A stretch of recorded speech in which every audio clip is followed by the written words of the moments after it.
বসন্তের অপার্থিব সৌন্দর্য বাঙালির সাহিত্য, সংস্কৃতি ও চেতনা জুড়ে এক অনিবার্য উপস্থিতি। জাতীয় কবি কাজী নজরুল ইসলাম তাঁর কবিতায় বসন্তকে দেখেছেন পাগল বসন্ত রূপে, যে বনে বনে মনে মনে রং ছড়িয়ে দেয়। ঋতুরাজ খ্যাত এই বসন্ত প্রকৃতিকে ফিরিয়ে দেয় তার চিরায়ত রূপ। শীতের ঝরাপাতার জায়গায় আসে নবপত্র পল্লব। অশোক পলাশ শিমুলের রঙে রাঙা হয়ে ওঠে বনভূমি। কোকিলের কুহুতান, দক্ষিণা বাতাস আর ফুলেল আবেশে প্রকৃতি যেন নতুন করে প্রাণ পায়। ইতিহাস বলছে, মোঘল সম্রাট আকবর 1585 সালে যে 14টি উৎসব প্রবর্তন করেছিলেন, তার মধ্যে বসন্ত উৎসব ছিল অন্যতম। সেই ধারাবাহিকতায় আজও বাঙালি নানা আয়োজনে বরণ করে নেয় বসন্তকে।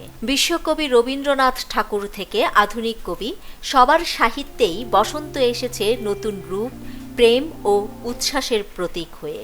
তবে প্রশ্ন আছে, আজকের নগর জীবনে বসন্ত কি শুধুই ফ্যাশন, সামাজিক যোগাযোগ মাধ্যমের শুভেচ্ছা আর বাণিজ্যিক আয়োজনের মধ্যেই সীমাবদ্ধ? প্রকৃতি ও মানুষের যে নিবিড় সখ্য, তা কি কিছুটা ফিকে হয়ে যায়নি? বসন্তের প্রকৃত রূপ উপলব্ধি করতে হলে ফিরে তাকাতে হবে প্রকৃতির দিকে, শুনতে হবে পাখির ডাক, দেখতে হবে কৃষ্ণচূড়া শিমুলের রক্তিম আভা। একই সঙ্গে বসন্ত বয়ে আনে বেদনার স্মৃতি। 21-এর আগমনী বার্তা আমাদের স্মরণ করিয়ে দেয় ভাষা শহীদদের আত্মত্যাগ। তাই বসন্ত কেবল আনন্দের নয়, আত্মপরিচয়ের ঋতু। কবি সুভাষ মুখোপাধ্যায় লিখেছেন, ফুল ফুটুক আর না ফুটুক, আজ বসন্ত। সেই চিরন্তন উচ্চারণে আজও বাঙালি প্রকৃতি, প্রেম ও ইতিহাসকে এক সূত্রে গেঁথে বরণ করে নেয় ঋতুরাজ বসন্তকে। নিউজ ডেস্ক, দৈনিক পূর্বকোণ।